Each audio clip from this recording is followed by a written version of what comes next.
Bond அவரோட பேரு. Bond, Dhritarashtra அப்படின்னு 2 பேரு அண்ணன், தம்பி. பிரதர்ஸ்.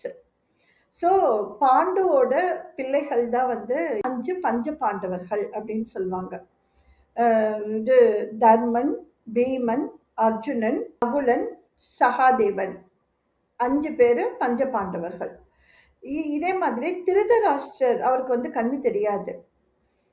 அவருக்கு பிறந்தவர்கள் தான் யாருன்னாக்கா, துரியோதனனோடு சேர்த்து 101 குழந்தைகள்.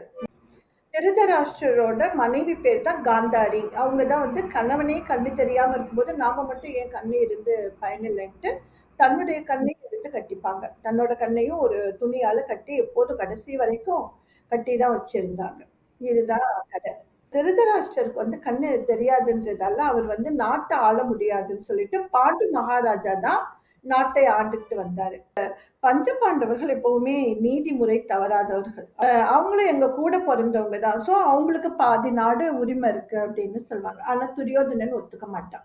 துரியோதனன் தான் திருதராஷ்டிரர் கண்ணு தெரியாதவரோட பையன். அவர் என்ன பண்ணுவாரு, முடியவே முடியாது. எனக்கு வந்து ஃபுல் நாடு வேணும். ஆனா அவங்களுக்கு நாடு கிடையாது. நான் குடுக்க மாட்டேன் அப்படின்னு கரெக்ட்டா சொல்லிடுவான். பஞ்ச பாண்டவர்கள்லாம் வளர்ந்தாங்க. துரியோதனன் வந்து நாட்ட குடுக்க முடியாதுன்னுட்டா, குந்தி தேவியோட அண்ணன் மகன் தான் கிருஷ்ணர். ஸோ அத்தையும் தான் கூப்பிடுவாங்க.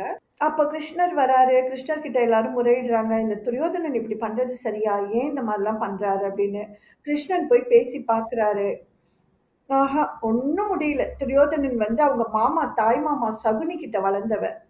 நீங்க சொன்னீங்க இல்லையா? அந்த தாயம் விளையாடுவாங்கன்ட்டு. அந்த தாயம் விளையாடுறவர் தான் சகுனி. அவர் தான் துரியோதனனோட சொந்த தாய் மாமா. அப்போ அவர்கிட்ட துரியோதனன் வளர்ந்ததால முடியவே முடியாது. நாங்க தான் பெரியவங்க. எங்களுக்கு தான் மொறப்படி சேரணும். எங்களோட சொத்து தான் இது. இதுல ஒரு குண்டு மணி அளவு கூட நான் குடுக்க மாட்டேன்னு சொல்லிடுவாரு. அந்த ஒரு வார்த்தை தான் மகாபாரத யுத்தமே வர்றதுக்கு காரணமாயிடுச்சு.